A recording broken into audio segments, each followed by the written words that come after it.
If I asked you to predict the products of the decomposition reaction for ammonia, I would hope that you would write something like this.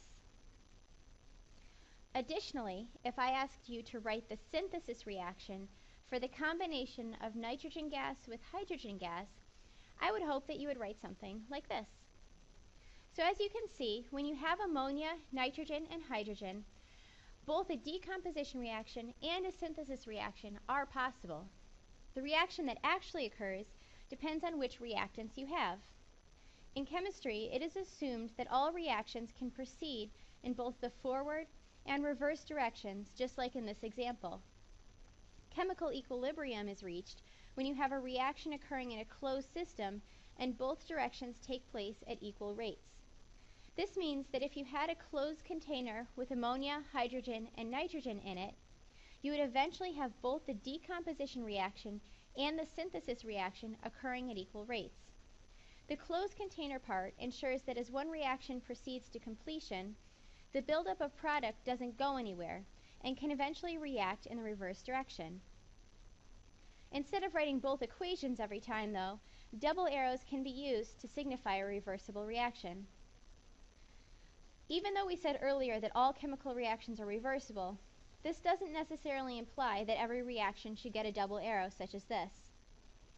Sometimes we write a single arrow because we're only discussing one direction. Sometimes we write a single arrow because while the reverse reaction is theoretically possible, it's really not all that practical. Also, sometimes one direction occurs more than its reverse direction, making a system product favored or reactant favored. Remember, the most important condition for saying a system is at equilibrium is to say that the two processes are occurring at equal rates. This does not mean you have equal amounts of everything. For example, imagine a Tupperware full of water. If you set that water in the sun all day, eventually the processes of evaporation and condensation would reach equilibrium.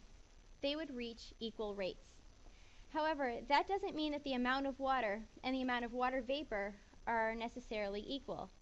That part depends on the temperature. It simply means that the rates are the same. So once equilibrium is established, imagine that for every 1 molecule of water that evaporates, you get 1 molecule of water that condenses. That's the equal rates part. The part where they don't have equal amounts is the fact that even though these two processes are occurring, you're not necessarily changing the volume of either the water vapor or the water itself.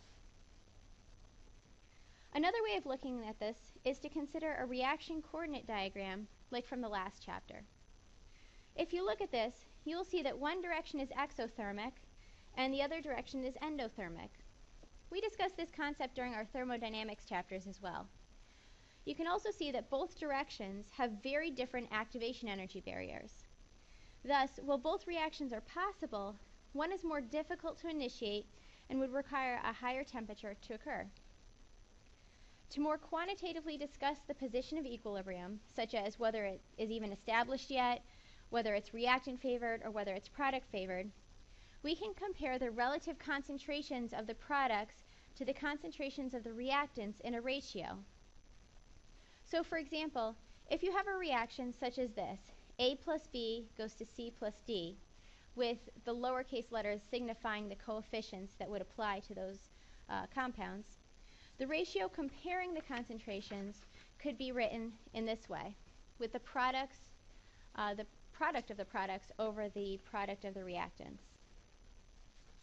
Because the coefficients of the balanced chemical equation can be used in stoichiometry, as well as in kinetics, to compare the relative rates of appearance and disappearance of the products and reactants, you can also incorporate them, and should incorporate them, into this expression so as to get something that looks like this. So the product of the concentrations of the product raised to their coefficients as powers divided by the product of the concentrations of the reactants raised to their coefficients as powers at equilibrium can be divided to equal a value called, well, it's the K, called the equilibrium constant. So if you take the following reaction, the equilibrium constant expression for this would be the product raised to the power of 2 because of its coefficient, divided by the two reactants their concentrations multiplied together, each respectively raised to the power of 1. And all of that would equal the K value for this particular reaction. So to sort of quickly do a summary of this, some important rules about calculating the equilibrium constants are as follows. First of all concentrations must be equilibrium values.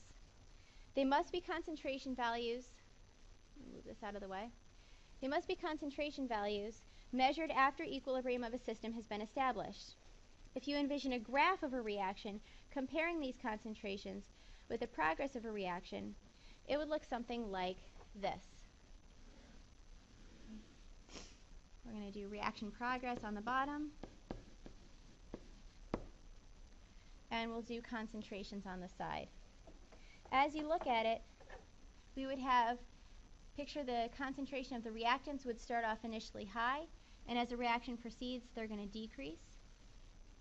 And initially, the concentration of the products would probably even be 0, and as the reaction proceeds, it's going to increase. Eventually, you're going to reach this place where they both plateau, and this is where you know equilibrium has been established. All right. Additionally, product concentrations always appear in the numerator, like we saw before, and reactant concentrations always appear in the denominator. Okay.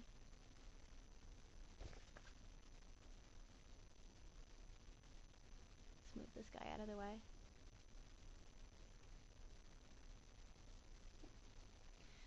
Thirdly, the value of K depends on a particular reaction, and it also depends on a particular temperature. The value of K never has units. Okay. Solids are generally not included in equilibrium constant expressions because a solid is not really going to be part of the reversible portion of a reaction. Additionally, the molar concentrations of water is never included in equilibrium constant expressions because if you picture an aqueous solution and the reactions that would occur between two aqueous solutions, water is part of both the product side and the reactant side, and it's of a pretty high concentration. And realistically, that concentration is going to remain pretty constant throughout the entire reaction. Okay. If you're working with a reaction involving gaseous reactants and products, it's also possible to calculate an equilibrium constant in terms of the partial pressures of the gases, and not just in terms of their concentration. In this case, the expression is written in a similar way, but utilizes pressure values instead of concentration values. It solves for Kp instead of Kc, which is what we've been discussing. So those two right here, Kp would be the equilibrium constant expression with regard to pressure, and Kc is what we've just been calling the K value, which is the equilibrium constant expression with regards to concentration. In order to convert between Kc and Kp, you can consider the ideal gas law, which I have written up here. In this case, pressure realistically equals the value of N over V times RT. And N over V, if you look at it, equals moles divided by liters, which is the very definition of concentration, which tells you that pressure is going to then equal concentration times RT. The relationship between the respective K values is related in an equation that looks similar to this. Okay, right here. You have the Kp value, you have the Kc value, multiplied by RT, and you have this delta N, and the delta N is the change in the number of moles from the product side minus the number of moles on the reactant side. Okay. So, for example, if you were given a Kp value of 5.8 times 10 to the 5th at the standard 25 degrees Celsius, you can calculate its Kc like this. Okay? We're going to take our reaction, we're going to take our Kc value, and you have to remember, and let's quickly calculate our delta N. Okay. To calculate our delta N, we've got 2 moles over here, and we've got 3 plus the 1 mole over here to give us a 4. Okay. So the difference is going to be 4, actually product minus reactant is going to be 2 minus 4. which is going to give us a delta N of -2. So if we complete this, we wind up with the Kc being converted to a Kp. As you can see, the R value that we use is the 0.08206. We use Kelvin temperatures. Here's our delta N being calculated, and here's our originally given Kp value. Okay. And that renders us with a Kc value of that. All right, let's go back and look at our K value real quick. If you look at the ratio, we've got C times D over A times B. Okay. You can see that the products are divided by the reactants. This means that if you have relatively equal concentrations of both, the value of K will be close to 1. If you have more products than reactants, the value will be a big number, and if you have more reactants than products at equilibrium, the value will be a small number, and it might even be a fraction. So let's actually pause from the PowerPoint real quick, and let's look at the chart that you have in your book on page 731. This chart shows some selected equilibrium constant values. Equilibrium values are listed sort of in that middle column, and you can see that sometimes you have really big ones, okay, right here. Right here we've got 4.2 times 10 to the 52nd, for example. Okay. And then sometimes you have really small ones, like 1.8 times 10 to the -5th. Okay.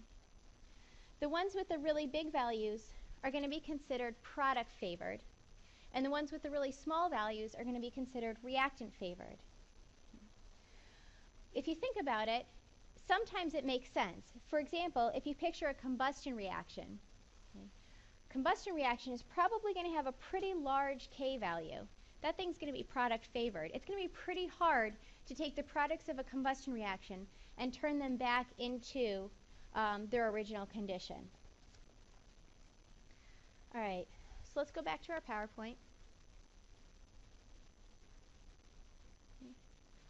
All right, sometimes we don't actually know if a reaction has made it to equilibrium yet or not.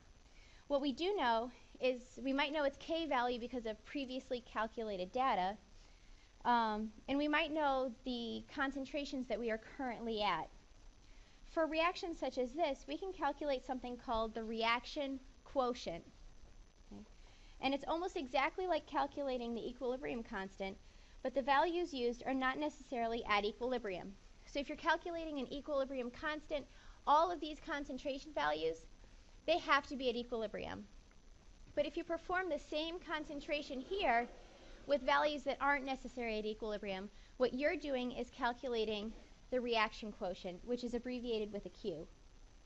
We can then compare the Q we calculate with a given value of K to determine if a reaction is at equilibrium yet or not. If you look at the following two values of K and Q, let's discuss what needs to, Let's discuss what needs to occur in order to reach equilibrium. So in this case, we have K equals 5.5 and Q equals 1.3. If you look at this, you will see that Q is less than K. This means we still don't have enough product yet to calculate a value at K. So Q is too small. So we need to increase the amount of product so that this overall number gets bigger and starts to approach our K value in order to reach equilibrium. Okay. All right, this means that the reaction needs to proceed in the forward direction a little bit faster before equilibrium can be established. Not necessarily faster, just it needs to proceed in the forward direction for equilibrium to be established. To summarize this, if Q is less than K, some reactants must be converted to products for the reaction to reach equilibrium. This will decrease the reactant concentration and increase the product concentration. If Q is greater than K, some products must be converted to reactants for the reaction to proceed to equilibrium. This will increase the reactant concentration and decrease the product concentration. Okay? So you can select which direction of the reaction will get you towards equilibrium. All right, now complete exercises 16.3 and 16.4 on page 734.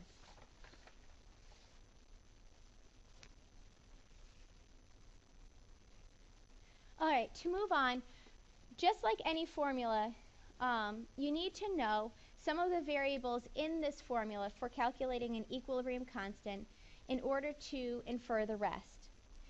Similarly, the formulas for calculating the reaction quotient and the equilibrium constant can be used to calculate the equilibrium concentrations of a given reaction if you know only the initial concentrations of the reactants, as well as either A, the equilibrium constant, or B, one equilibrium concentration. And that's important. Those are the two major types of reactions that we have. So I said it was A, the equilibrium constant, that K value. And it doesn't matter if it's KC or K pressure. Or B, one equilibrium concentration.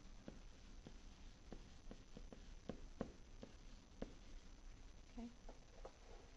The tool used to perform these calculations and organize the values from the start of the reaction to the point at which equilibrium is reached is called an ICE table.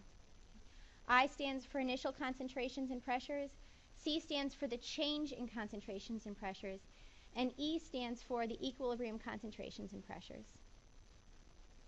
For example, assume that we have 1 mole of sulfur dioxide and 1 mole of oxygen, and they're placed in a 1-liter flask. You're told that at equilibrium there will exist 0.925 moles of sodium trioxide, or sulfur trioxide. The first step in any equilibrium problem is to write the equilibrium constant expression that will apply to this problem. Okay? And that's going to look like this. We've got the products over the reactants. The next step is to set up our ICE table, and it looks like this. We'll have our reaction written out, and below that you'll write your I line. And in that you're going to indicate all of that initial information that you have. So we know that initially we had 1.00 moles, actually of each component of each reactant, and we had them placed in a 1-liter flask. So that's going to give us an initial concentration of 1 for both reactants. Okay? And that's what you can see written here. In pretty much any of the reactions that we do, our initial concentration for the product side is going to be 0, because before the reaction occurs, there isn't going to be any product made. Okay? The change is going to be based on the coefficients of the reaction, okay? Because it's a relationship between all of them. So the reactants are all going to be negative because they're going to decrease initially, and the product side is always going to be positive. The 2 comes from this 2 up here, and this 2 comes from this 2 up here. Okay. And the equilibrium line is sort of a summary of all of those. So if we put our initial and our change together, we get 1 minus 2x. 1 minus x, and 0 plus 2x. And we've already been told that that's going to equal a value of 0.925. Okay. So that tells us that 2 times x is going to equal 0.925. Using this piece of information, you're able to calculate what x equals. Okay. And once you know what x equals, you can then plug x in for our other 2 equations and calculate the equilibrium concentration for each respective reactant and product. The other type of problem that can be solved is when you're given a value of K as well as the initial concentrations. This is a pretty common problem to receive because scientists have already calculated the K value of many reactions at 25 degrees Celsius. Let's look at page 737 at example 16.5. In this problem, you're given